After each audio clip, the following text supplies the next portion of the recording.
The mother of Mazi Nnamdi Okwu, the Queen of Heaven, onwuru maka ihe Mazi Nnamdi Okwu. And because of that, His Majesty ejiwe hapụ ala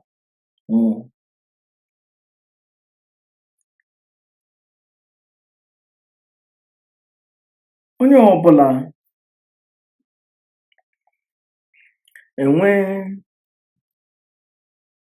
some all this akwakaratingom, this recharge card media warrior, ha na-eme insinuate na-akparị the mother of Mazi Nnamdi Okwu, that's not the Okwe, and all those kind of things. And the Chike doesn't hire all this akwakaratingom.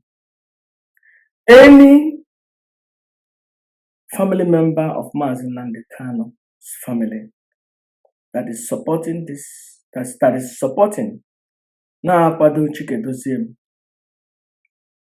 any family members of Mazi Nnamdi Okwu na-akwado Chike Doziem without rebuking him in light of all this barrage of insults, ha na-enye His Majesty and Her Majesty, the wife of Oke Kanu. Any family member of Mazi Nnamdi Okwu now support Chike Doziem. Manacha ihe ndị akwakaratingom, the church card media warrior name. Ala ga-akpọ ya ntụne. Ala ga-akpọ ya peg n'ishi. Chineke Amadioha na Kamala ọsụsụ.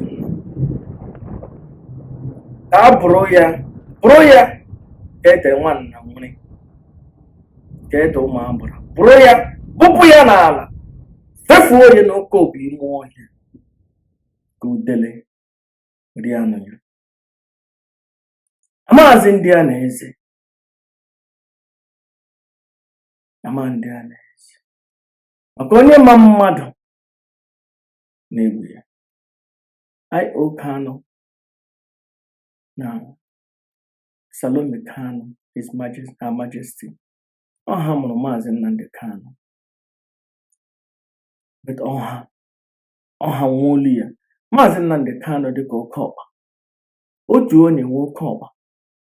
Ma ọha niile nwolu Oke Okpa. Chineke ala Igbo na-agbaghara.